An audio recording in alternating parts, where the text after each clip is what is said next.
Hey, thanks for checking out this video about India and how the Pocket Testimony works in India. I'm going to try to do 5 things for you in this short video. First is just kind of give you my sense of what's happening on the ground in India, then describe for you how we work, tell you about what we've accomplished to date, share a story with you, and then let you know what's in front of us. So let's start. So what's going on in India? Well, violence, persecution is going on in India. We've actually had evangelists who've given their lives because they've been sharing the gospel. We've had people that have been dragged out of cars because they had Gospels of John, in their car. Here's a classic gospel that we've shared in India. And so it's very, very violent. The nation is striving to be a 100% Hindu nation, no other religions practiced. That's supported by the Prime Minister. Some of the staunchest Hindu areas are the northern part of India, kind of from Delhi north all the way up to the Chinese border, up to Nepal, Bhutan, etc. That's where we work. Strong concentration in that area. And so we work with partners, churches and ministries, Christians who need the Word of God. They tell us, David, we can't do our job unless we can have the Word of God. Since all of the Western nonprofits were thrown out a few years ago, resources have just dried up. They can't get literature. They can't get lots of teachings and things like that. So we provide Gospels of John both in digital form and in print form. That's how we work. What have we done? Well, in about the last 4 or 5 years, millions and millions of people have been invited to meet Jesus Christ with the living Word of God. We see all sorts of salvations. Just let me give you 2 stories. Pooja, she's a Dalit, the lowest class. They gave her a Gospel of John. It's a book.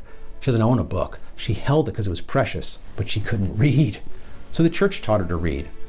I have a video of her, and she is reciting the Gospel of John from memory. She can read it. And sitting around her are all these people. And I asked, who are all these people? And I counted them. It was like 30. And they said, well, it's just the people that are in the picture. There's probably 60 or 100 there. And they said, well, that's the church that Pooja's planted.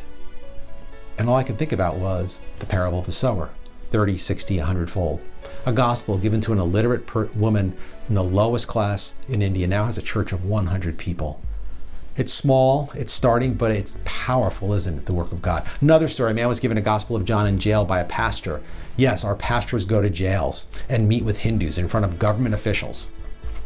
Came back 2 weeks later, the man grabbed him by the lapels and demanded to know, is this true? I demand to know if this is true. And the pastor said, is what true? And the man opened up the gospel to John chapter 1, verses 12 through 14. And he read to him, but to all who believe, He has given them power to become children of God, born not of the will of man or flesh, but of God. Is that true? The man demanded to know. The pastor said, absolutely. You can be a child of God if you believe in Jesus Christ. And the man received Jesus at that moment.